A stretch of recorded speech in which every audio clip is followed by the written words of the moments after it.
Warahmatullahi wabarakatuh. Innal hamdalillah nahmaduhu wa nasta'inuhu wa nastaghfiruh wa na'udzu billahi min shururi anfusina wa sayyiati a'malina may yahdihillahu fahuwal muhtadi wa may yudlil falan tajida lahu waliyyan mursyida. Asyhadu la ilaha illallah wahdahu la syarika lah wa asyhadu anna Muhammadan 'abduhu wa rasuluh alladzi la nabiyya ba'dah.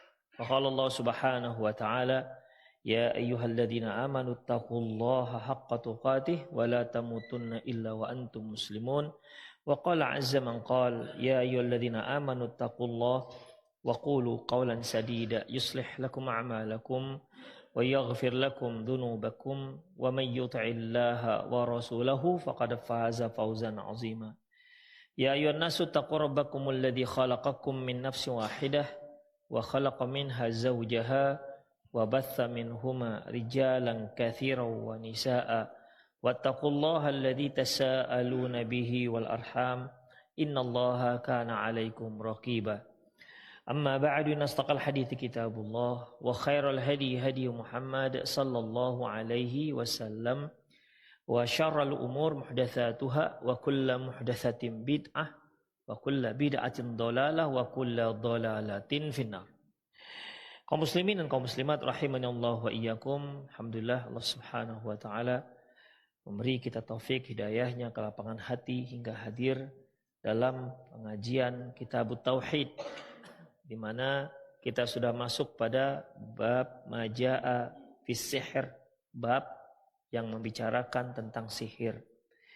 Yang lalu telah kita pelajari bahwasanya para ulama memberikan definisi tentang sihir baik secara etimologi maupun terminologi, atau dari sisi lughatan, bahasa maupun istilahan.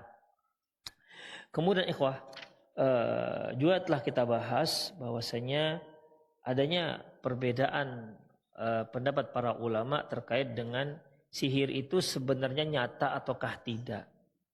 Ya, apakah sihir itu nyata atau tidak? Kita sudah bicarakan bahwasanya sihir itu nyata, ya, sihir itu nyata, ada hakikatnya, bukan khayalan, ya, bukan khayalan.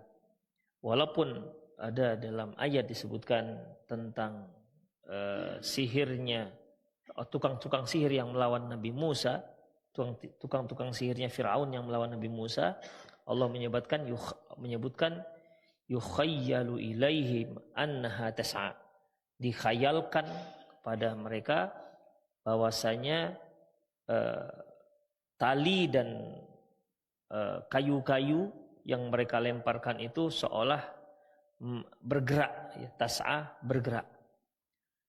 Kalimat yukhayyal, ya, inilah dijadikan sebagai dasar bahwasanya hanya sekedar ilusi, hanya permainan mata, demikian ikhwah. Namun tidak demikian, karena mata manusia juga bisa disihir, ya, mata manusia juga bisa disihir. Walaupun kepandaian seseorang dalam menggunakan kecepatan tangan atau yang disebut sulap juga dikatakan sihir, tapi tidak termasuk sihir dari definisi ataupun secara istilah, karena sihir itu nyata, ya, sihir itu nyata.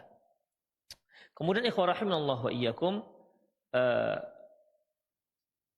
seperti yang sudah kita bahas bahwasanya sihir itu berdampak buruk, bisa berdampak buruk, dan sihir itu menggunakan fasilitas setan, ya, menggunakan setan-setan dalam pelaksanaan sihir tersebut. Dan oleh karena itulah sihir ini dapat menjatuhkan seseorang pada kekufuran, ya, dapat menjatuhkan seseorang pada kekufuran karena mereka berteman dengan setan, dan setan-setan ini tidak akan memberikan khidmatnya, pelayanannya, kecuali kalau orang tersebut, si tukang sihir itu, melakukan hal-hal yang sifatnya kufur, ya, yang melakukan hal-hal yang sifatnya kufur yang dapat menjauhkan orang ataupun mengeluarkan seorang muslim dari agamanya. Makanya Allah Subhanahu wa taala menyebutkan wa ma kafara Sulaiman, bukan Sulaiman yang kafir. Artinya bukan Sulaiman yang mengajarkan ilmu sihir, tapi diungkapkan dengan wa ma kafara Sulaiman. Walakinna syayatina kafaru, tapi setanlah yang telah kafir. Artinya yu'allimunan nasa sihr, karena dia telah mengajarkan manusia ilmu sihir. Jadi di sini Allah Subhanahu wa taala membantah, enggak Nabi Musa, bukan Nabi Sulaiman yang mengajarkan ilmu sihir yang dapat menjerumuskan seorang pada kekufuran, tapi setanlah yang telah kafir, yang telah mengajarkan sihir. Ikhwah rahimanallahu wa iyyakum. Jadi pada dasarnya adalah sihir itu sebuah hal yang hakiki, ada hakikatnya nyata, yang dia itu menggunakan ataupun mempergunakan tenaga-tenaga syaitan, pembantu-pembantu syaitan. Tapi ikhwah rahimanallahu wa iyyakum. Kemudian Syekh Muhammad bin Abdul Wahhab mencantumkan surat Al-Baqarah ayat 102. Ya. Beliau menyebutkan potongan ayat, walaqad alimu laman ishtarahu ma lahu fil akhirati min khalaq. Dan sesungguhnya orang-orang Yahudi itu sudah tahu, ya, sudah meyakini, sudah tahu laman ishtarahu, barang siapa yang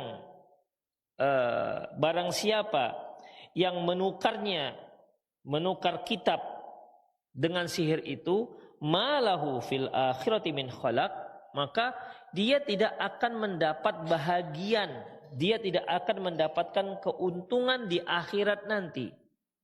Demikian ikhwah. Jadi di sini Allah Subhanahu wa taala menyebutkan, sebenarnya ayatnya sudah kita baca cukup panjang, ya.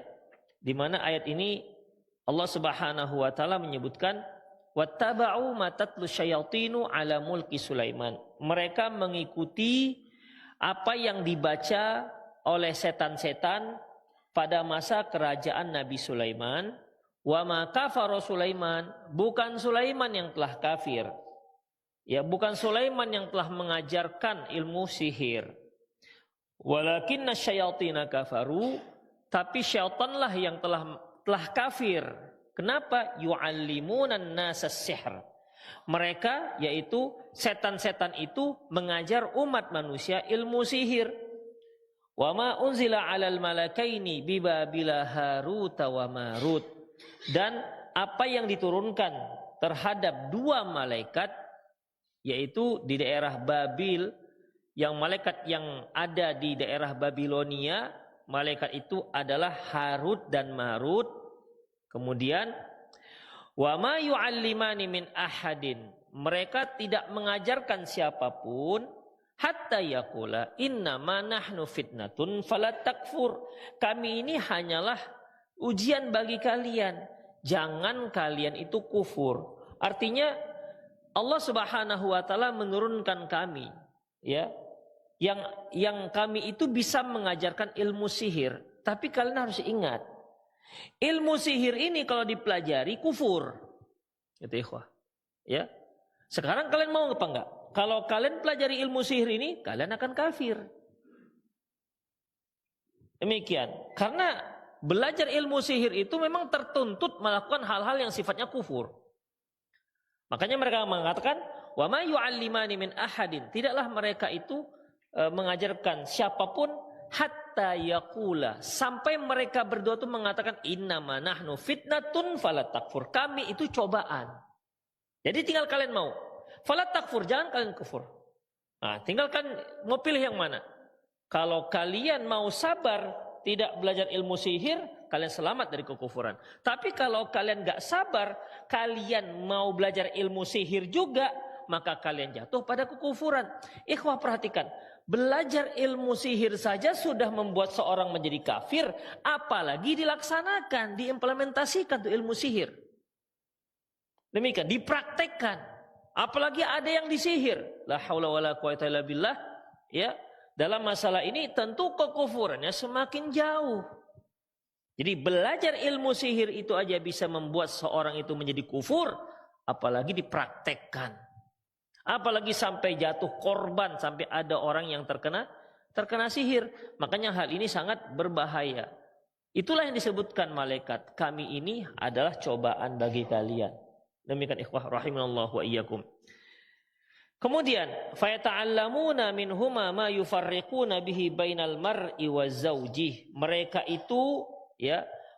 itu belajar dari dua malaikat ini, ya, ma yufarriquna bihi bainal mar'i wa zawjih, yang bisa memisahkan antara suami dan istri, yang dapat memisahkan antara suami dan istri. Seperti yang sudah kita singgung di kajian lalu, bahwasanya hubungan hati yang sangat erat itu adalah hubungan hati antara suami dan istri. Yang tadinya dua orang asing, namun ketika diikat dalam sebuah ikatan akad pernikahan yang sah, dua hati yang tadinya berjauhan terpaut menjadi satu dan sangat kuat cintanya. Dan cinta seperti ini yang Allah Subhanahu wa taala ridhoi. Sampai Rasulullah katakan, "Idza tazawwajal 'abdu faqad istakmala nisfad din." Apabila seorang hamba itu sudah menikah, berarti dia telah menyempurnakan setengah agamanya. Demikian ridho Allah Subhanahu wa taala dengan ini. Barang siapa yang sudah menikah, maka dia sudah mendapatkan faqad istakmala nisfad din. Dia telah menyempurnakan setengah agama. Itu kalau satu kali menikah. Demikian. Kalau dua kali sempurna gitu ya. Nah, demikian. Imma sempurna, irma semakin berkurang. Tinggal bagaimana solusinya. Demikian ikhwah. Tinggal bagaimana pelaksanaannya. Tapi begitulah Allah istimewakan. Begitu eratnya ikatan pernikahan, berpadunya antara laki-laki dan perempuan yang tadinya tidak halal menjadi halal, ya, mereka menikmati kehidupannya dengan cinta dan kasih sayang. Begitupun dengan sihir bisa dipisahkan. Bisa dipisahkan. Apalagi kalau pisah antara saudara dan saudara, antar saudara, antar teman, antara orang tua dan anak, itu lebih bisa lagi dipisahkan. Dibuat saling membenci. Itu ikhwah.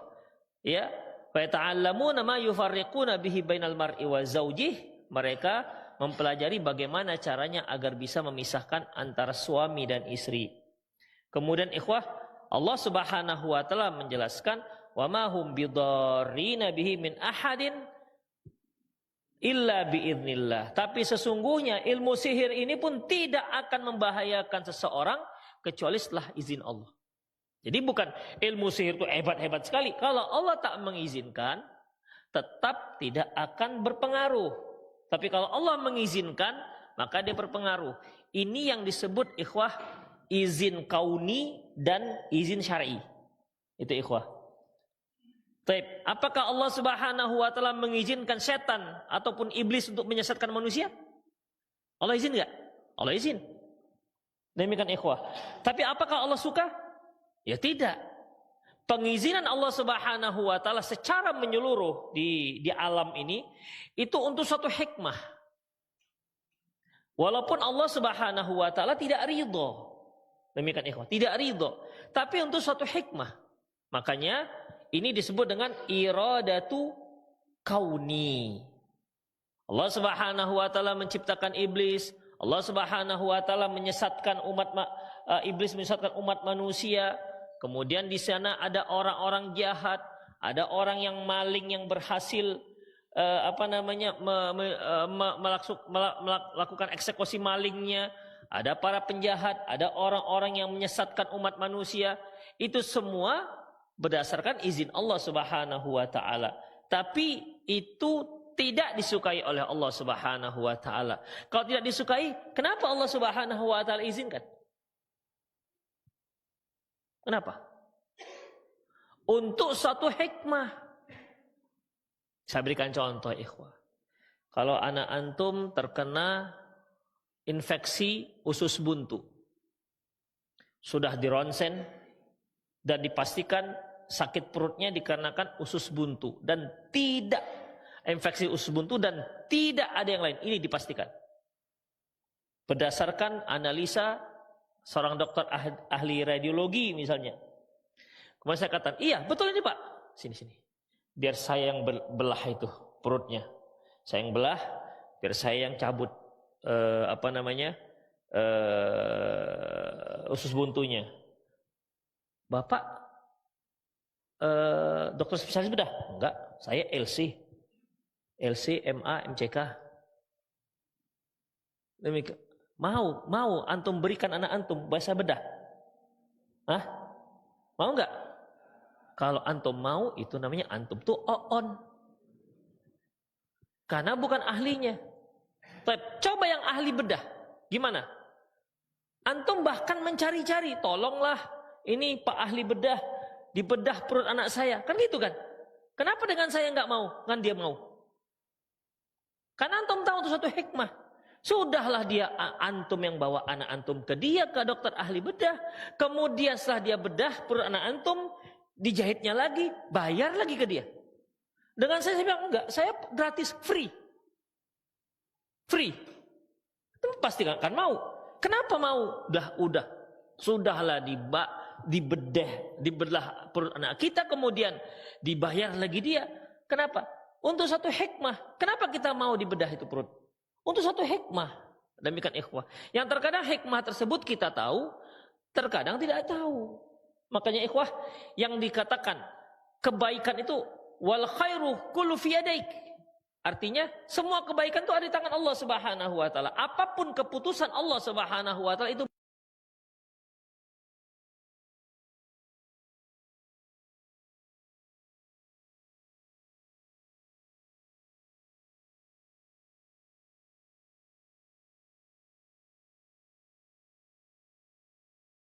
dari sisi kita anggap tidak baik.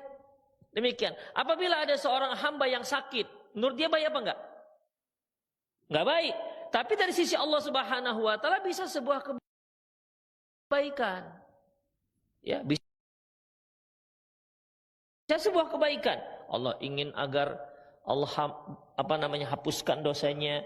Terkadang seorang hamba, bukan terkadang, berapa banyak seorang hamba itu, apalagi zaman sekarang yang namanya ibadah. Untuk menyamakan ibadah seperti orang dahulu itu sangat seperti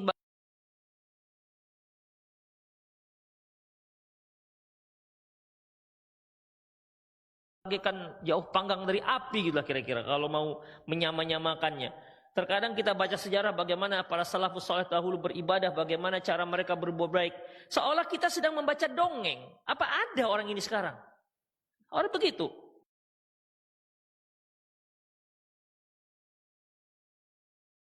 Padahal dia nyata, ada. Ya, gak sanggup kita beribadah dengan cara seperti mereka. Tapi terkadang Allah mengangkat derajat seorang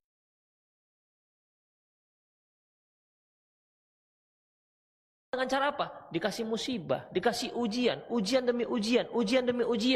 Sehingga dalam sebuah hadis sebutkan sampai-sampai ada seorang yang karena ujian demi ujian dan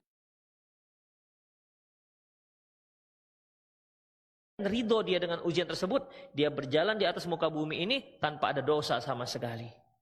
Dinaikkan bukan dikarenakan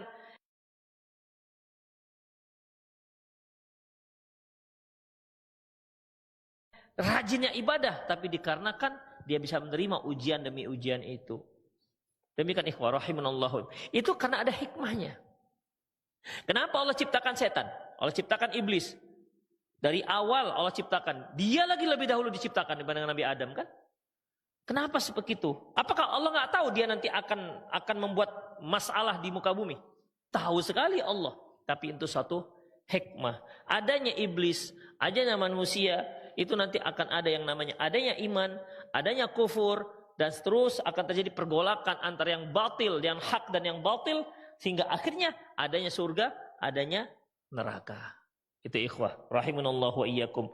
Sehingga Allah katakan wa ma khalaqtul jinna wal insa illa liya'budun, tidak aku ciptakan jin dan manusia kecuali hanya untuk beribadah kepadaku. Kita sekarang semua sedang diuji. Ente itu mau ibadah apa tidak?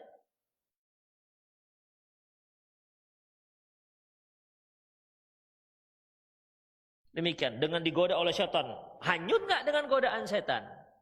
Demikian ikhwah, dilalaikan oleh setan, hanyut nggak dengan kelalaian itu? Kalau dia tidak hanyut, berarti dia akan berhasil ya, dan dia akan diletakkan oleh Allah Subhanahu wa taala sebagai pemenang fauzun azim, dan dia akan ditempatkan Allah dalam surganya kelak. Demikian ikhwah rahimanallahu wa iyyakum. Ya, jadi terkait dengan sihir tadi bahwasanya Allah Subhanahu wa taala mengatakan walaqad alimu, mereka itu orang Yahudi sudah tahu menukar, ya, barang siapa yang menukar kitabullah dengan sihir itu, ya, menukar, membelinya malahu fil akhirati min khalaq, sungguh dia tidak akan mendapatkan bahagian sedikit pun nanti di hari akhirat. Dan salah satu ciri orang yang kufur adalah di akhirat dia tidak mendapat keuntungan sedikit pun. Ya, dia tidak mendapatkan keuntungan sedikit pun. Oleh karena itu ikhwah rahimanallah, Allah Subhanahu wa taala, Allah SWT berfirman dalam surah Al-Mu'min ayat 117, wa may yad'u ma'allahi ilahan akhar, barang siapa yang menyembah pada Tuhan selain Allah, la burhana lahu bih, padahal tidak ada satu dalil pun baginya tentang itu, fa inna ma hisabu 'inda rabbih, sesungguhnya perhitungannya di sisi Tuhannya, innahu la yuflihul kafirun, sesungguhnya orang-orang kafir itu tidak akan beruntung. Makanya orang yang tak beruntung nanti di akhirat, yang tidak dapat bahagian keuntungan sedikit pun di akhirat, itu adalah orang kafir. Ya, makanya Allah mengungkapkan dengan malahu fil akhirati min khalaq, sedikit pun di akhirat nanti dia tidak akan mendapatkan keuntungan sedikit pun. Itu menunjukkan bahwasanya orang tersebut adalah orang yang kafir. Demikian ikhwah rahimanallahu wa iyyakum. Kemudian ikhwah, Allah Subhanahu wa taala menyebutkan dalam ayat yang cukup panjang yang kita bacakan tadi, yaitu wala bi'sa ma syaru bihi anfusahum law kanu ya'lamun. Sungguh telah jahatlah perbuatan mereka yang telah menjual diri mereka dengan sihir. Law kanu ya'lamun, itu kalau mereka memahami. Ya. Apalagi pada zaman Nabi Musa ikhwah, tukang sihir itu mereka itu punya kedudukan khusus di Firaun. Ya. Kedudukan khusus. Semakin kuat sihirnya, semakin hebat sihirnya, maka posisi dia akan lebih dekat dengan Firaun. Itu dia. Antum tahulah kalau orang itu dekat dengan penguasa, apa yang mereka dapati? Semakin kuat akidah gitu. Semakin banyak ibadah. Enggak itu. Seorang kalau sudah dekat dengan penguasa, maka yang dijanjikan itu adalah dunia. Makanya Allah mengatakan man ata babas sultan uftutina. Barang siapa yang mendekati pintu penguasa, uftutina, dia akan terfitnah. Dia akan terfitnah. Demikian. Berapa banyak orang-orang gemerlapan, demikian. Orang akan menghormati dia. Penampilan, tingkat sosialnya juga semakin meningkat karena dengan kendaraan yang mengkilat, rumah yang bertingkat, istrinya pun kadang 4 dan seterusnya. Ya, akan dilihat, orang akan melihat dia bahkan tidak melirik dengan sebelah mata. Ikhwah azallahu, itulah dia. Makanya janji-janji itu begitu. Nah, termasuklah pada pada zaman Nabi Musa alaihissalam. Makanya ikhwah, kalau kita lihat kisah Nabi Musa alaihissalam, ya, ketika Nabi Musa alaihissalam memberikan mukjizat yang menunjukkan mukjizat. Nabi Musa melempar tongkatnya, faidah ya thu'madum mubin, berubah menjadi anakonda. Ularnya sangat besar. Kemudian dia letakkan tangannya ke kantungnya, begitu dikeluarkan, mengeluarkan cahaya yang luar biasa. Jadi ikhwah rahimanallahu wa iyyakum, karena pada saat itu yang bisa melakukan itu hanya tukang sihir.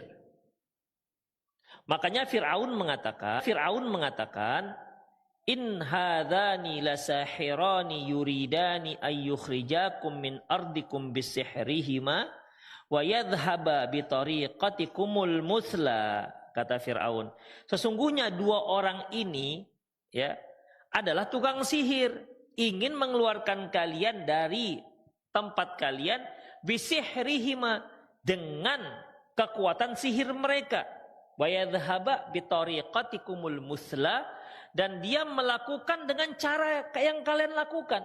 Kalian ini maksud adalah tukang sihir. Jadi dua orang ini ya, ini tukang sihir. Demikian ikhwah.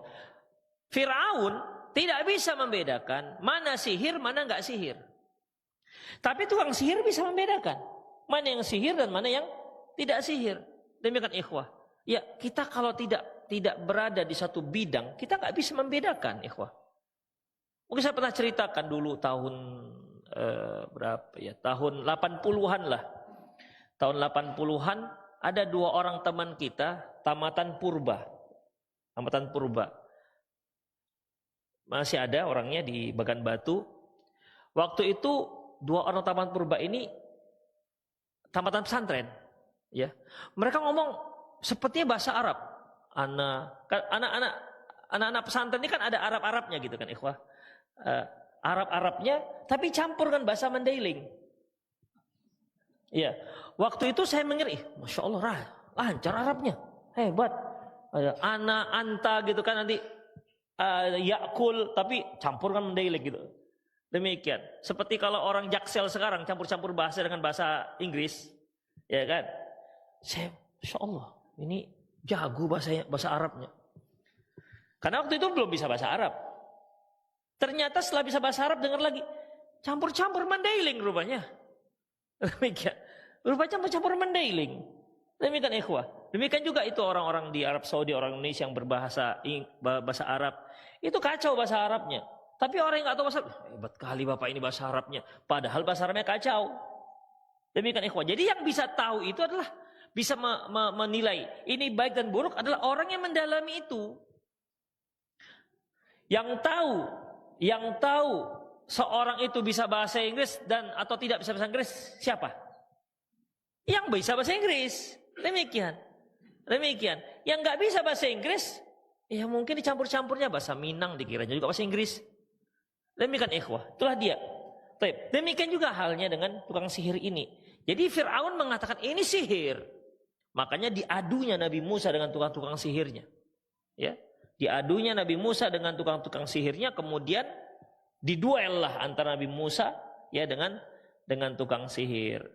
Kemudian ikhwah rahimanallah wa iyyakum. Apa kata mereka saat duel itu? Qalu ya Musa imma an tulqiya wa imma an nakuna awwala man alqa. Musa, begini. Kamu yang melempar sihirmu duluan atau kami? Nah, karena kan Nabi Musa kan terkenal tuh, udah dikenal oleh Fir'aun bahwasanya lempar tongkat jadi ular. Itu. Mereka juga bisa lempar tali jadi ular. Hanya bedanya ular kecil-kecil, mungkin ular lidi itu kali ya, ular. Demikian ikhwah, ular kecil. Hayyah itu ular kecil. Akhirnya ikhwah, apa kata Nabi Musa? Qala bal alqu. Kalian yang lempar duluan. Fa idza hibaluhum ma'isiyuhum yukhayyalu ilaihi min sihrihim annaha tas'a. Ternyata tali-tali mereka, tongkat-tongkat yang mereka lemparkan, yukhayyalu ilaihi, dikhayalkan kepada dia, annaha tas'a. Bisihrihim, dengan sihir mereka, annaha tas'a, dia bergerak seperti ular. Jadinya ikhwah. Jadi disihirlah mata Nabi Musa alaihissalam. Jadi seolah tongkat dan tali tersebut ya berubah menjadi ular yang bisa melata. Kemudian ikhwah, saking hebatnya tukang sihir ini, ya, cek satu, saking dia harus pelan rupanya. Saking hebatnya tukang sihir ini, nggak sanggup dia tinggi-tinggi. Saking hebatnya tukang sihir ini, ikhwah, fa'aujasa fi nafsi khifatan Musa. Nabi Musa pun takut. Bayangkan melihat sihir. Padahal Nabi Musa punya tongkat ini, ya. Nabi Musa mati ketakutan. Ketakutan Nabi Musa melihat ini ngeri sekali nih. Bayangkan ular yang begitu banyak. Karena lawannya bukan satu tukang sihir. serombongan tukang sihir yang semuanya melemparkan tali, semua berubah menjadi ular. Nabi Musa sendiri main keroyok mereka. Demikian ikhwah. Nabi Musa pun takut. Demikian ya. Nabi Musa manusia, bukan enggak ada takutnya. Dia lari dari kerjaan Firaun kan karena takut. Demikian. Makanya ikhwah, kita dalam menegakkan yang benar juga harus pertimbangan, jangan bonek. Ya, jangan bonek, jangan bocah nekat tanpa perhitungan. Udah, antam saja. Kenapa rupanya? Memang dia punya kan gitu. Bubarkan pengajian. Kita bubarkan kepala mereka. Gitu kan. Demikian. Tentu kan punya perhitungan. Demikian ikhwah. Nabi Musa juga takut. Berarti dia manusia bukan malaikat. Di saat itu dia melihat pemandangan yang mengerikan. Nabi Musa takut. Allah katakan fa'ujasa fi nafsi khifah. Nabi Musa takut. Demikian. Dan di situ Allah enggak tegur, Musa, kamu hanya boleh takut kepadaku, enggak boleh takut pada ular. Gitu. Itu tandanya ikhwah, takut dengan ular itu boleh enggak? Ya boleh, antum jangan. Kita hanya takut kepada Allah. Ada ular apa namanya? Ular kobra. Enggak takut pada Allah. Cobalah. Aku enggak takut dengan ular kobra. Patok matilah ikhwah. Demikian. Itu salah penempatan takut. Ya, manusia itu Allah Subhanahu wa taala berikan rasa takut, ikhwah, itu juga untuk menjaga dirinya. Ya, kita kalau mendapat lawan lagi naik sepeda misalnya, di stop orang tinggi besar. Mana sepedamu katanya. Kita kan langsung scan dia kan. Srit, bahaya ini gitu. Srit, kemudian kita bandingkan dengan kekuatan kita. Waduh, ini tekuknya kita selesai nih. Maka muncullah apanya? Hasil daripada scan itu. Apa itu? Lari, kan gitu. Ya, makanya larilah, ikhwah. Itu hasil scan-nya, ya. Itu hasil scan-nya. Disitulah pentingnya adanya rasa takut. Coba kalau seandainya nggak ada orang rasa takut. Ya, dia naik pohon tinggi-tinggi. Mungkin jalan di pinggir tembok. Kenapa dia nggak takut? Yang itu bisa membahayakan dirinya. Demikian ikhwah rahimanallah wa iyyakum. Jadi lantas kulna la takhaf. Sampai Allah katakan, Musa ente jangan takut. Nah, begitu. La takhaf. Innaka antal a'la. Ente itu menang, jangan takut. Barulah Nabi Musa bisa tahu, oh menang kita ini. Tadinya dia nggak tahu kalau dia menang. Bayangkan, satu lawan puluhan. Innaka antal a'la wa alqi ma fi yaminika talqaf ma sana'u. Musa lemparkan apa yang ada di tangan kananmu. Itu dia. Tongkat tangan kanan. Jadi dari sini juga bisa diartikan kalau antum pakai tongkat, peganglah dengan tangan kanan. Itu dia. Jangan dipegang pakai gigi. Tangan kanan, bukan dengan tangan kiri juga. Talqaf ma sana'u. Maka tongkat-tongkat itu akan menelan apa yang mereka buat. Innama sana'u kaidu sahir. Sesungguhnya yang mereka buat itu hanyalah sihir. Wala yuflihus sahiru haitsu ata. Dan sesungguhnya tukang sihir tidak akan pernah menang dari manapun dia datang. Kalimat wala yuflihus sahiru haitsu ata. Kalimat inilah yang jadikan para ulama sebagai dalil bahwasanya ketika Allah katakan tidak akan pernah menang dunia dan akhirat. Haitsu ata, dari manapun sihir itu dia datangi. Demikian ikhwah. Di akhirat la yuflihu. Ya, la yuflihu. Kalau ayat tadi kan disebutkan dengan kalimat yaitu wa ma lahu fil akhirati min khalaq. Di akhirat mereka tidak akan mendapatkan bahagian sedikit pun. Di dalam ayat ini dikatakan la yuflihu, tidak akan pernah mereka beruntung. Demikian ikhwah rahimanallahu wa iyyakum. Artinya ikhwah, tukang sihir itu juga di dunia enggak pernah akan beruntung. Enggak pernah beruntung. Demikian juga apalagi nanti di akhirat. Akhirnya ikhwah, setelah Nabi Musa melemparkan tongkatnya dan dimakanlah semua sihir-sihir mereka, taulah tukang sihir ini bahwasanya ini bukan sihir. Kan Nabi Musa sudah memperlihatkan inilah dia. Taulah mereka bahwasanya ini bukan sihir. Makanya ikhwah rahimanallahu wa iyyakum, faulqiyas saharatu sujjada. Akhirnya semua tukang sihir sujud. Karena mereka tahu ini bukan ilmu sihir. Ini ilmu, ini adalah mukjizat yang tak dibawa kecuali hanyalah seorang nabi dan rasul. Makanya langsung mereka sujud. Demikian ikhwah rahimanallahu wa iyyakum. Kemudian apa tanggapan Fir'aun? Fir'aun ini ikhwah, dia seorang yang pintar. Dia pintar memutarbalikkan data. Dia pintar membolak-balikkan yang batil seolah terlihat menjadi yang benar. Dia ini memang konconya iblis memang. Konconya iblis memang ini, si Fir'aun ini. Ya. Kan salah satu kepandaian iblis ini kan menghiasi yang salah itu menjadi benar. Menghiasi sesuatu yang buruk menjadi seolah-olah baik. Ini si iblis ini. Demikian ikhwah. Itu kepandaian dia. Nah, si Fir'aun punya kepandaian yang sama. Ya. Ikhwah, ini duel antara Nabi Musa dengan tukang sihir. Ini bukan di tempat tertutup. Di tempat terbuka, dilihat oleh masyarakat ramai. Ditonton oleh khayalak ramai. Ketika melihat tukang-tukang sihir ini sujud, kan takut si Fir'aun ini, jangan-jangan banyak ngikut. Demikian, takut Fir'aun. Maka apa katanya? Qala amantum lahu qabla an. Kata mereka, faulqiyas saharatu sujjada. Maka tukang sihir pun akhirnya sujud. Qalu amanna bi rabbi Harun wa Musa. Mereka katakan, aku beriman dengan Tuhannya Harun dan Musa. Berkata Fir'aun, untuk menjaga posisi dia, kewibawaan dia di hadapan orang ramai. Kan dia dah kalah ini ceritanya ini. Ya. Tukang-tukang sihir yang dia andalkan untuk bisa mempermalukan Nabi Musa di depan khayal ramai, ingin dikalahkan. Dia sudah dikalahkan, dia ingin jaga muka. Apa katanya? Qala amantum lahu qabla an adzan lakum. Kalian beriman padahal aku belum izinkan.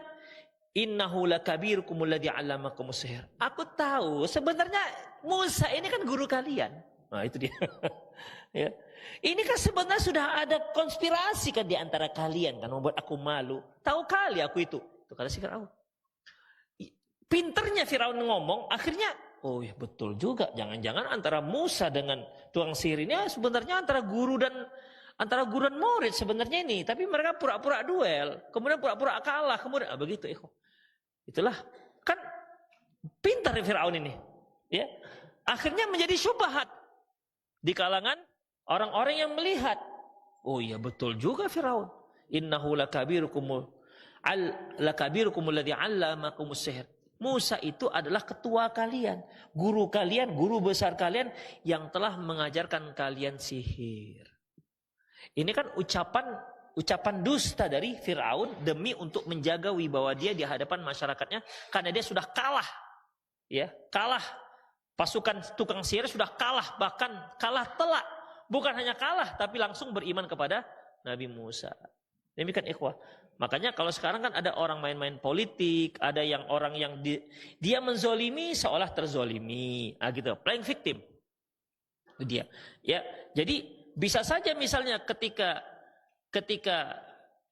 dia yang berbuat, dia ngelapor gitu kan.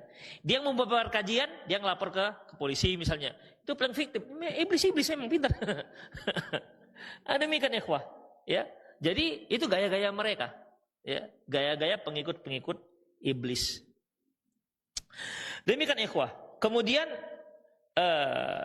karena dia sudah merasa kalah dan dia nggak mau kehilangan muka, apa kata si Fir'aun? La uqatti'anna aydiyakum wa arjulakum min khilaf. Aku akan potong tangan dan kaki kalian silang. Jadi kalau tangan kanan dipotong berarti kaki kiri dipotong, gitu. Silang. Kemudian wala usallibannakum fi juzu'in nakhl, dan akan aku salib kalian di pohon korma. Karena waktu itu memang enggak ada cerita pohon jati, enggak ada. Di sana itu banyak pohon korma. Kenapa enggak pohon rambutan ya gitu ya? Enggak ada pula pohon rambutan atau pohon apa? Pohon nibung itu enggak ada. Yang terkenal pohon Pohon kurma, yang tinggi-tinggi pohon kurma. Pohon kelapa juga mungkin nggak dikenal pada waktu itu. Kemudian wala ta'lamunna ayyuna asyaddu 'adzaba wa baqa, supaya kalian tahu siapa yang paling dahsyat siksaannya. Ini cara Firaun ngemop tukang sihir supaya nggak jadi beriman. Itu dia, dimop. Nggak bisa cara halus, cara kasar ancamannya. Tapi ternyata juga nggak berhasil. Apa kata mereka? Qalu lan nu'thirka 'ala ma ja'ana minal bayyinat walladzi fatarana. Ya Firaun, kami tidak akan lagi mendahulukan kamu dibandingkan apa yang telah datang kepada kami. Demikian. Yang datang kepada kami ini jelas data penjelasan dari Allah Subhanahu wa taala. Faqdi ma anta qadin. Terserah kamu mau buat apa. Udah nggak bisa berbuat apa-apa lagi Firaun. Jadi Firaun ingin agar orang yang beriman, tukang sihir yang beriman kepada Nabi Musa, agar kembali beriman kepada dirinya dengan cara ancaman. Makanya ikhwah, pengikut-pengikut iblis itu begitu. Ketika dia nggak bisa menolak data, tidak bisa dia beradu dalil, tidak bisa dia beradu hujah, maka main apa? Main kasar. Firaun ikhwah. Firaun gitu mainnya. Demikian ikhwah. Jadi di dalam Islam kan ikhwah tetap mendahulukan hujah. Ya, tetap mendahulukan hujah. Makanya kalau antum berhadapan dengan istri yang dianggap sebagai istri yang durhaka, kan tidak main keras. Siapa suruh main keras? Karena pada dasarnya dalam Islam itu adalah apa ya? Itu dakwah dan ikna itu artinya bagaimana agar dia bisa menerima. Itu dia. Makanya untuk menghadapi istri yang durhaka, Allah katakan fa'idhuhunna, nasihati dia dengan baik. Nasihati. Wahjuruhunna fil madaji. Kalau enggak juga, ya sudah berarti pisah ranjang. Baru kemudian wadribuhunna, pukul dia. Jadi hukuman fisik itu terakhir. Tetap diawali dengan yang namanya data, diawali dengan namanya penjelasan, diawali dengan dakwah. Itu ikhwah. Makanya kita lihat pada zaman Rasulullah SAW, apa ada Rasul langsung memerangi? Enggak ikhwah. Enggak ada memerangi langsung. Pertama itu didakwahi. Demikian. Jadi kalau ada orang yang langsung main keras, itu karena caranya cara Firaun.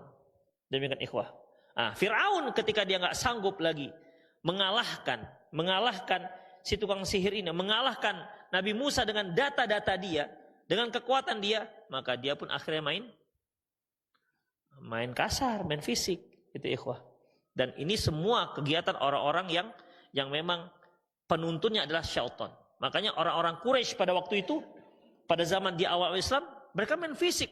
Sebenarnya mereka sudah berusaha ya supaya jangan gini segala macam. Tapi yang ikhwah, makanya mengajak orang untuk supaya bisa memahami itu butuh kesabaran.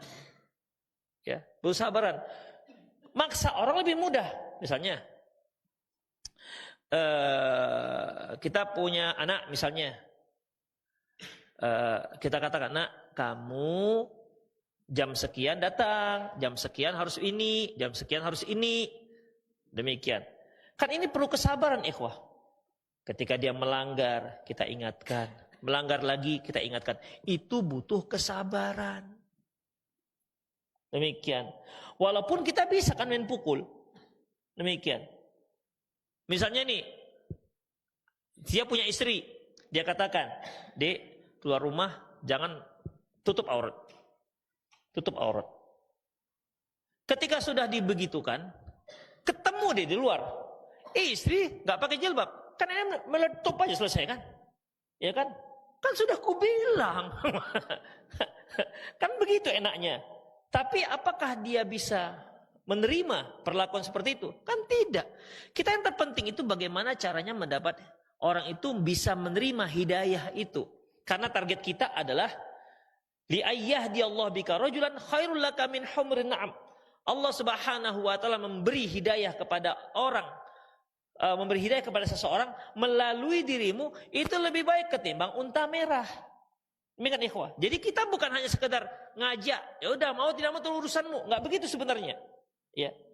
Kita harus gimana ya caranya agar yang apa yang kita sampaikan itu bisa diterima. Demikian.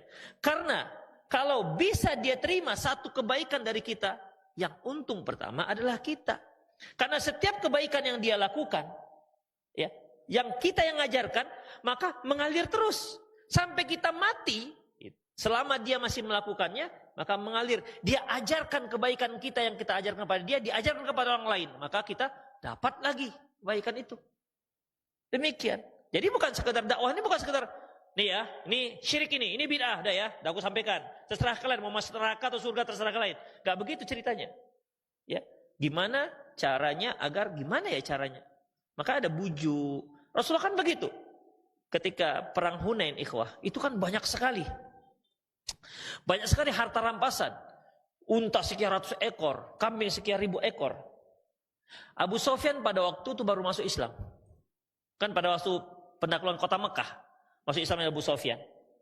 Kemudian dia ikut perang Hunain. Perang Hunain itu kan setelah penaklukan kota Mekah. Abu Sufyan ketika melihat nengok-nengok unta, banyak kali unta. Rasulullah tahu Abu Sufyan itu pengen dapat unta yang banyak itu. Kata Rasulullah, ente mau itu unta? Mau, ambil semua, ambil. Itu, ambil semua. Makanya ikhwah, ada orang yang ketika dia dapat hadiah dari Rasulullah banyak, dia pulang ke kaumnya, ke kampungnya. Hei kaumku, masuk Islam kalian. Sesungguhnya Muhammad kalau ngasih gak takut fakir. Artinya kalau dia ngasih gak pakai mikir-mikir, kasih semua. Abu Sufyan mau yang itu, yang unta selembah itu mau ambil. Gak penting bagi beliau. Kenapa? Karena untuk menjinakkan hatinya. Demikian ikhwah. Jadi kalau dakwah itu perlulah pakai dikit modal gitu, modal ngajak ngopi, ayo kita ngopi sebentar, gitu ikhwah. Kalau ada modalnya, kalau enggak doalah ya Allah, masukkan hidayah ke hati dia, gitulah. Ya mau di mana lagi kan? Demikian. Jadi perlu modal ikhwah. Itulah ikhwah rahimanallahu wa iyyakum. Jadi di sini ikhwah rahimanallahu wa iyyakum, itulah Allah mengatakan juga dalam surat Yunus ayat 77, wala yuflihus sahiru haitsu ata.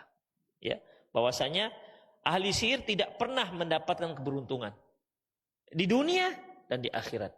Tapi karena tukang sihirnya si Fir'aun ini beriman, maka dia tentunya sudah mendapatkan sebuah keuntungan. Demikian ikhwah rahimani Allah wa iyyakum. Jadi ketika tidak wala yuflihus sahiru haitsu ata, bahwasanya tukang sihir itu tidak akan beruntung dari mana saja dia datang. Ini menunjukkan bahwasanya dia tidak mendapatkan keberuntungan dari apa yang mereka lakukan, dunia dan akhirat. Dan itu menunjukkan bahwasanya adalah perbuatan kufur. Ya, perbuatan kufur. Demikian ikhwah rahimanallahu wa iyyakum. Dalam surat Qasas ayat 82 Allah mengatakan wai ka'annahu la yuflihul kafirun. Aduhai benarlah tidak beruntung orang-orang yang kafir. Tidak beruntung. Ini ikhwah, ucapan ini ditujukan kepada Qarun.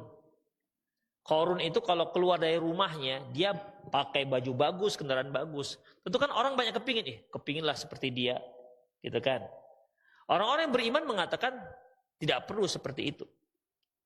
Udah, tapi kan orang kepingin seperti Qarun. Ketika Qarun ditenggelamkan oleh Allah Subhanahu wa taala ke dalam bumi, fa khasafna bihi wa bidahil ard.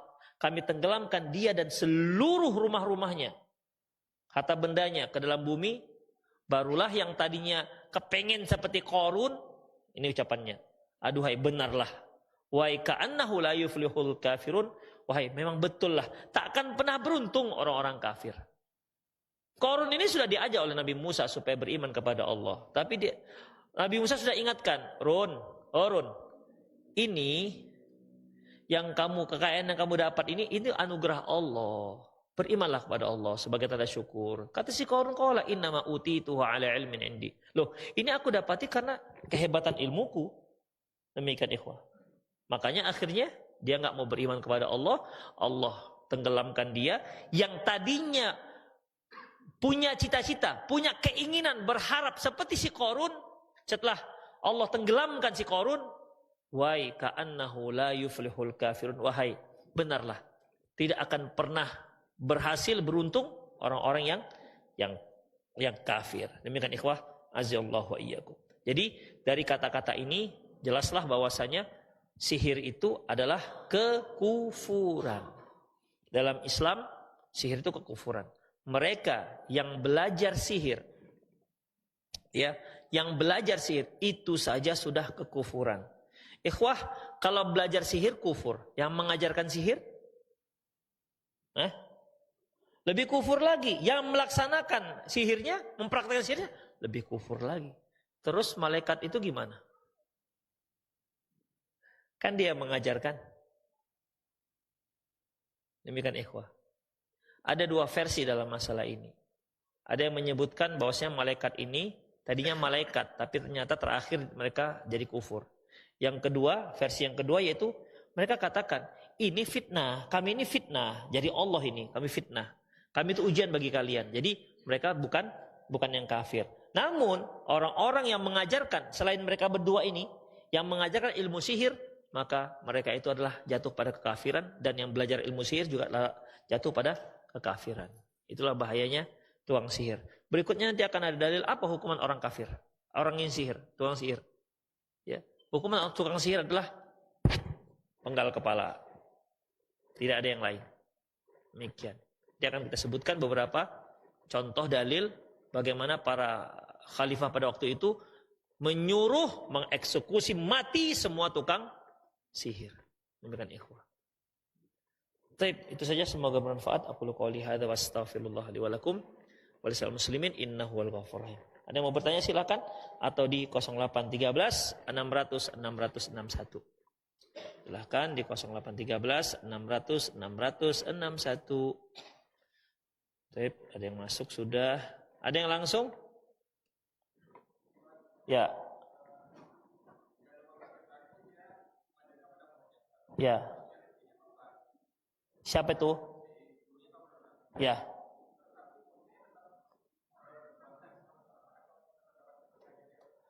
Begini ikhwah, mereka-mereka yang sudah mengajarkan sebuah kekufuran, kebid'ahan, kejahatan. Misalnya dia mengajarkan muridnya gimana cara curi ayam yang sukses. Misalnya, ya. Dan sukses muridnya, berkali-kali hilang ayam kampung orang.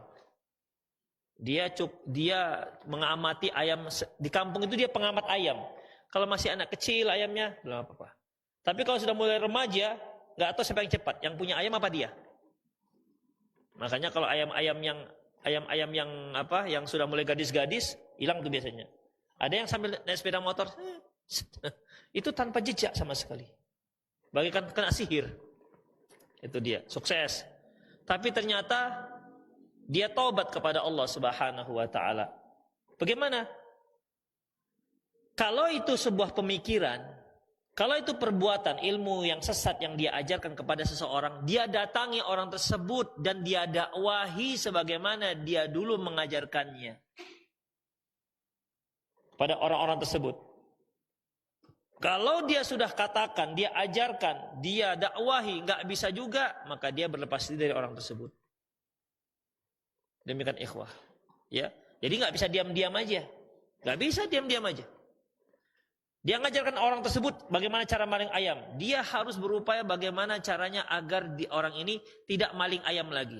Jadi maling kambing gitu. Enggak, maksudnya taubat kepada Allah Subhanahu wa taala. Ayam-ayam yang pernah dia curi dipulangkan semua. Ya Ustaz, udah banyak kali. Berapa ekor gitu. Ya, itu resiko. Ya, resiko pulangkan. Demikian. Tapi duit nggak cukup. Antumlah bantu, karena antum gurunya yang ngajarkan dia ayam, maling ayam. Demikian, ajarkan. Dia bantu untuk memulangkan semua apa yang pernah dia curi. Itu risiko ikhwah. Kalau berupa pemikiran yang dia sebarkan dari mungkin berupa dakwah, berupa buku, dia harus umumkan akan kesesatan yang pernah dia yakini. Demikian ikhwah. Dia telah mengajarkan tahzir kepada kaum muslimin. Dia harus taubat di hadapan kaum muslimin. Bahwasanya dahulu saya berpemikiran salah dalam metode dakwah. Demikian. Minta maaf kepada orang-orang yang sudah dia tahzir. Gak bisa diam-diam gitu aja tiba-tiba jadi friend gitu. Enak aja friend. Gak bisa, dia harus selesaikan dulu urusannya dengan orang-orang yang sudah dia rusak nama baiknya. Demikian ikhwah. Jadi gak bisa diam-diam gitu aja. Dia harus minta maaf, dia harus umumkan akan pemikiran sesat yang pernah dia sebarkan. Makanya Abul Hasan Al-Asy'ari yang akidah Asy'ariyah dinisbatkan kepada beliau dalam kitab Al-Ibanah, beliau menjelaskan di atas mimbar beliau buka bajunya. Sesungguhnya aku telah membuka pemikiran sesatku sebagaimana aku telah melepaskan pakaianku ini dari diriku. Terang-terangan di hadapan kaum muslimin yang lain. Hanya kalau kita lihat bagi yang sampai sekarang mengusung mazhab akidah Asy'ari mengatakan nggak ada itu, nggak sahih itu buku Al-Ibanah itu. Ini orang Saudi yang buat gitu. Padahal itu sahih, itu penisbatan kepada Abul Hasan Al-Asy'ari yang telah taubat dari pemikiran dia, dari akidah dia Al-Asy'ariyah. Demikian ikhwah. Jadi dia harus umumkan. Demikian, tergantung dia apa yang telah dia ajarkan. Kalau dia diam-diam saja, maka dosa jariah mengalir terus pada dia. Demikian ikhwah, itulah dia. Allahu a'lam bishawab. Ada yang mau nanya? Langsung? Ya, silakan Pak. Ya.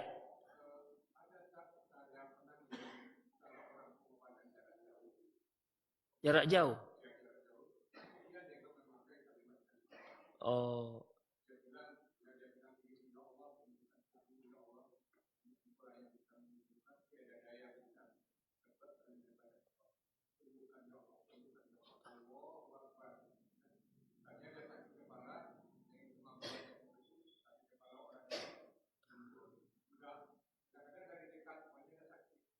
Ya.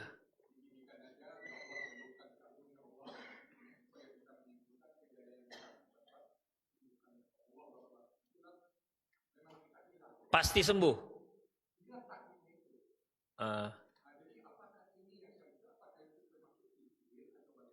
Begini ikhwah, dalam pengobatan itu ada dua. Ada yang bisa dibuktikan dari sisi medis.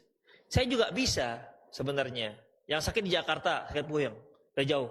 Halo, minum obat Panadol, udah jauh nih. Bisa, ya, insya Allah sembuh. Kenapa? Bisa dibuktikan dengan cara medis. Kenapa? Bukan sayanya, tapi perintahnya, kan gitu. Kita kan kadang-kadang ada haludok itu, haludok. Itu kan tidak jauh. Hanya dia memerintahkan kita melakukan sesuatu yang memang bisa dibuktikan secara medis. Orang dia suruh kita makan ini segala macam. Itu dia. Yang kedua ikhwah, yang tidak bisa dibuktikan secara medis. Dan ini butuh dalil kebolehannya. Seperti apa? Ruqyah. Udah. Kalau ruqyah ikhwah rahimahullahi, kalau dia berbentuk doa, boleh silahkan. Ya. Boleh silahkan. Tapi kalau dia bentuk mantra-mantra, ya, maka itu diharamkan. Innamar ruqa wat tamaima wat tiwala syirkun. Mantra-mantra, kemudian jimat-jimat dan pelet-pelet itu syirik. Demikian ikhwah. Walaupun dia katakan disembuhkan, ya Allah sembuhkanlah fulan ya Allah dari sakit gigi, ya Allah tawalana saya tekana misalnya begitu kan. Dia punya mantranya. Ikhwah, itu syirik. Makanya umumnya mantra-mantra itu adalah ucapan-ucapan yang enggak jelas. Seperti alakazam, apa lagi?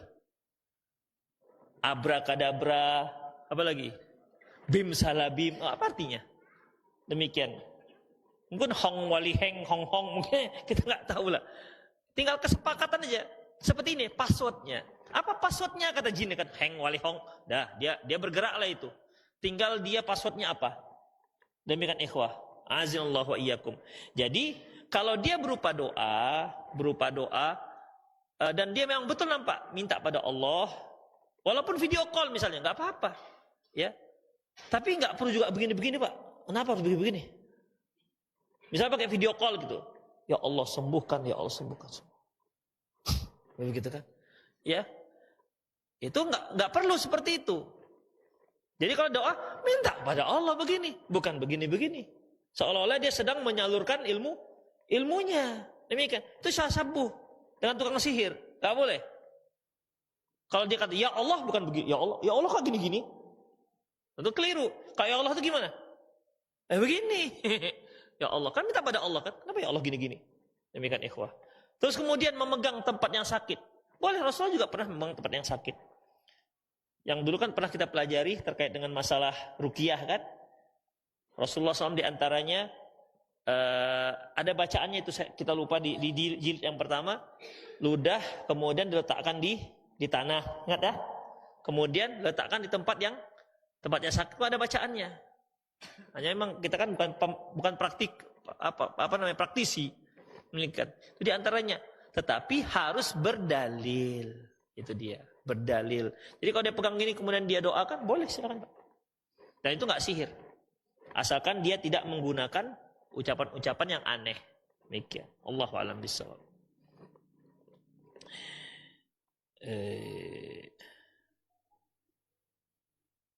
Apakah hukumnya jual beli kendaraan bodong? Bodong itu apa? Baru dua. Tak bersurat. Tak bersurat itu karena apa? Hilang suratnya atau karena hasil maling? Makanya kita nggak bisa katakan bodong itu, kan ada dua, ima suratnya hilang atau memang hasil curian. Kalau dia hasil curian jelas nggak boleh. Tapi kalau ini Pak, ini PPKB-nya hilang, atau disekolahkan, sekolah dia, ini PPKB-nya disekolahkan, demikian. Itu bodong juga namanya, juga terus bodong. Yang disekolahkan itu, nggak bodong. Berarti apa definisi bodong ini? Nggak ada STNK, nggak ada BPKB, hilang semua. Bodong nggak ini?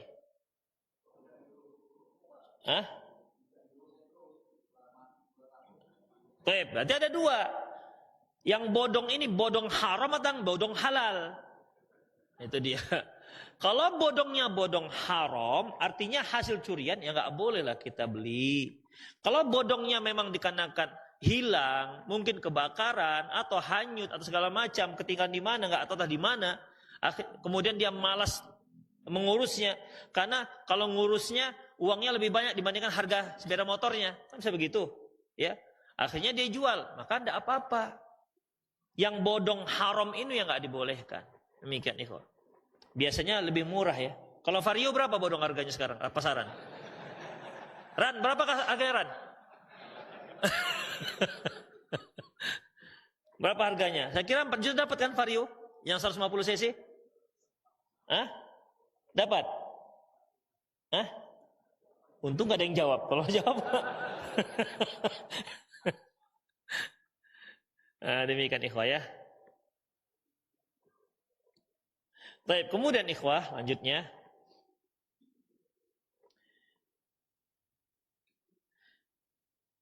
Apakah ada hukum syar'i yang membahas tentang bahasan di video ini? Mana videonya? Waduh, tengok video lagi. Ustaz, saat sekarang kan masih ada sihir. Kenapa Allah tidak menghilangkan ilmu sihir itu di permukaan bumi? Karena sihir itu sangat meresahkan orang, Ustaz, yang kena sihir tersebut.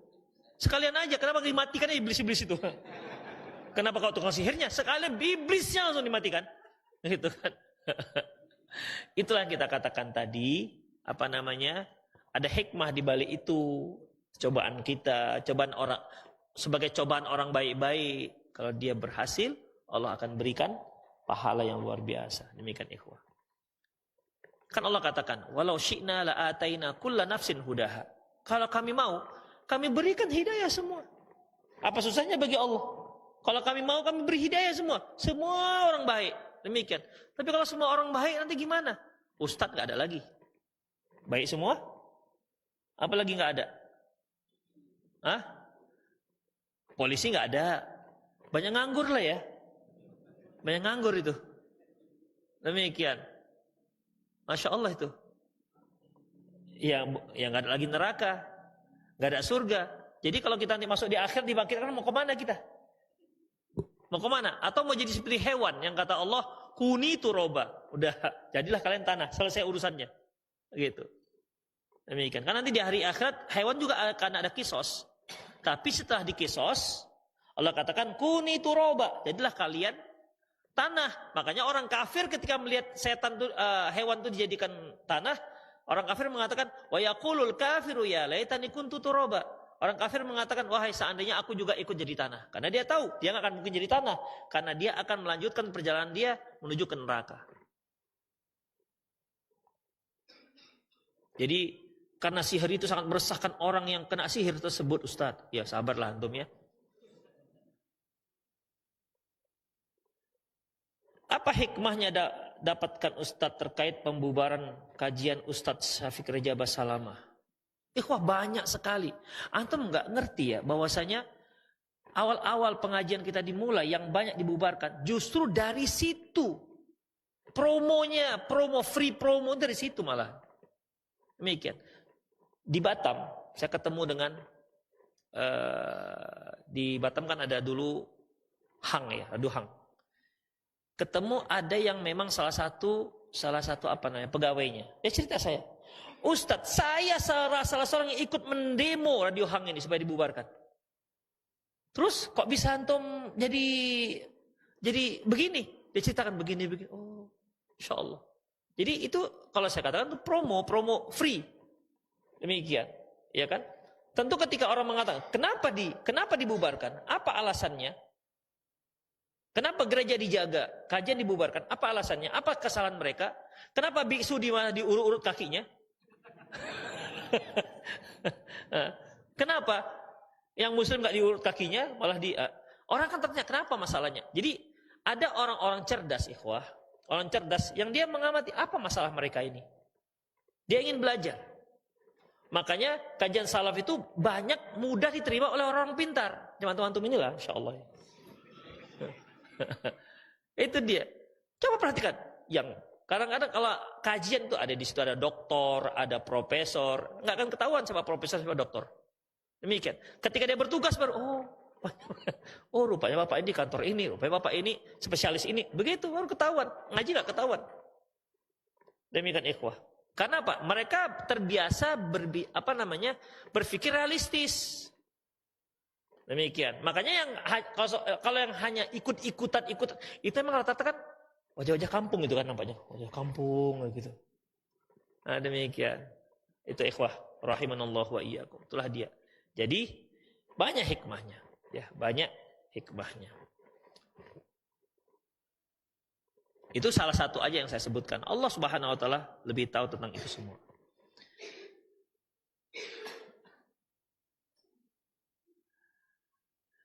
Yang panjang-panjang pertanyaannya saya lewat dulu ya. Yang singkat-singkat aja. Adakah manusia punya karomah atau punya kelebihan tentang masa depan? Ikhwah, kalau karomah ada. Tapi perlu kita ketahui bedanya karomah dengan yang mukjizat. Kalau mukjizat itu bisa kapan kita mau datang dia. Seperti Nabi Musa dilemparnya tongkatnya jadi ular. Kalau karomah itu ikhwah, kejadian yang di luar akal sehat, ya, itu kejadian tiba-tiba. Gak bisa kapan dia suka. Demikian ikhwah. Dulu ada kejadian di Kampung Lalang ini. Bang Salman kan jualan tuh di Kampung Lalang.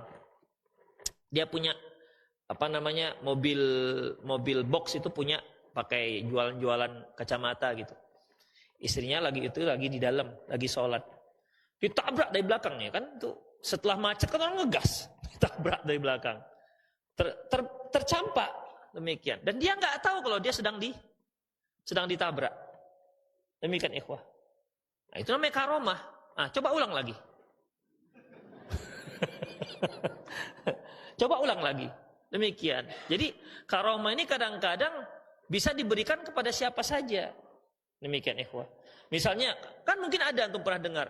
Tabrak dam truk, Masya Allah, helmnya pecah. Kepalanya retak pun enggak. Nah, jangan diulang 2 kali. Jangan diulang 2 kali. Demikian. Itu disebut dengan karomah. Ada yang irkhos. Kalau irkhos itu untuk orang-orang awam. Untuk orang biasa-biasa dapat. Kalau karomah ini dikarenakan memang ketakwaan dia dapatnya. Itu bedanya antara irkhos, ada yang mukjizat, ada yang irkhos, ada yang karomah. Mukjizat ini para nabi, karomah itu untuk orang-orang yang takwa kepada Allah Subhanahu wa taala diberikan kelebihan khusus. Yang irkhos ini terjadi pada orang-orang biasa. Demikian. Allahu a'lam bishawab. Atau punya kelebihan tentang masa depan? Tidak ada. Ya, nggak ada. Demikian. Itu hanya film itu yang ada. Film iya. Tahu dia begitu-begitu. Kalau film ini kan semua dibuatnya. Demikian. Tapi kalau manusia enggak. Rasulullah aja enggak tahu bagaimana kejadian masa depan. Kecuali yang diberitahu oleh Allah Subhanahu wa ta'ala. Ada yang mau nanya langsung? Enggak ada? Baik. Apa hukumnya main bola dengan orang yang tidak menutup aurat? Di atas lutut, apakah itu maksiat? Mohon penjelasan dan nasihat. Ikhwah, man ra'a minkum munkaran falyughayyir biyadihi. Barang siapa yang melihat kemungkaran dia ubah dengan kuasanya. Fa illam yastati' fa bilisani. Kalau enggak sanggup dengan lisannya. Fa illam yastati' fa biqalbi. Kalau enggak sanggup dengan hatinya. Jadi kalau antum main bola, sementara antum panitia, antum penguasa. Jadi bagaimana? Persyaratan main bola harus tutup aurat. Begitu caranya. Ya, begitu caranya.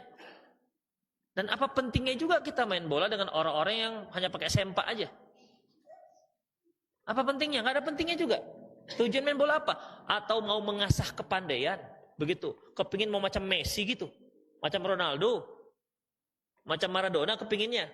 Terus kalau sudah macam Maradona terus nggak diakui juga antum oleh FIFA kan? Kenapa? Maradona kampung. Apa namanya? Ya pemain kiam kan? Apa kiam itu kemarin apanya? Kaki ayam. Ada demikian ikhwah. Ada sekarang istilahnya tarkam. Tarkam. Itu dia. Saya pun baru minggu-minggu kemarin tahunya itu istilah tarkam itu. Antar kampung. Ada demikian ikhwah. Jadi kita harus istiqomah. Sehobi-hobinya antum tetap buat peraturan. Buat peraturan. Yuk kita mungkin kadang-kadang kayak orang-orang yang hobi-hobi bukan hanya bola, hobi berenang lah, hobi hobi main badminton lah gitu kan, hobi main bola sama. Kalau main, yuk kita main, tutup aurat ya. Kalau enggak mau, yuk boleh kan.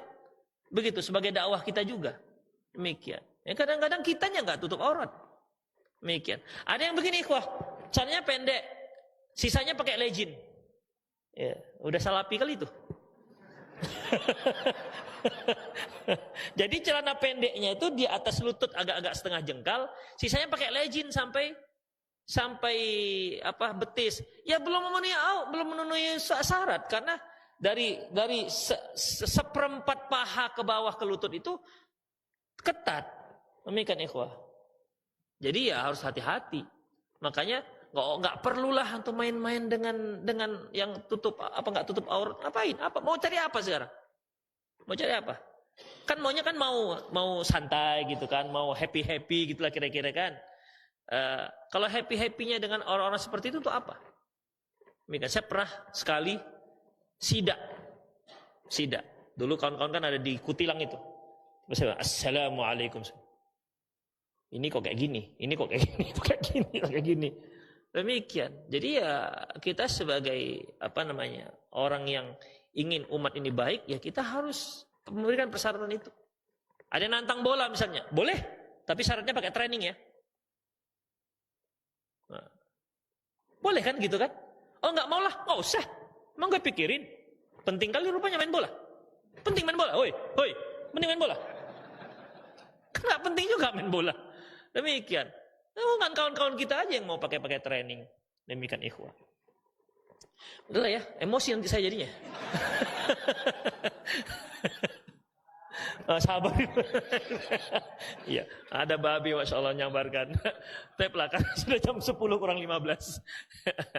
Demikian ikhwah rahimanallah wa iyyakum, semoga bermanfaat. Aku qouli hadza wa astaghfirullah li wa lakum wal muslimin innahu wal ghafurur rahim. Subhanakallahumma bihamdik asyhadu an la ilaha illa anta astaghfiruka wa atubu ilaik. Wa akhiru da'wana alhamdulillahirabbil alamin. Assalamualaikum warahmatullahi wabarakatuh.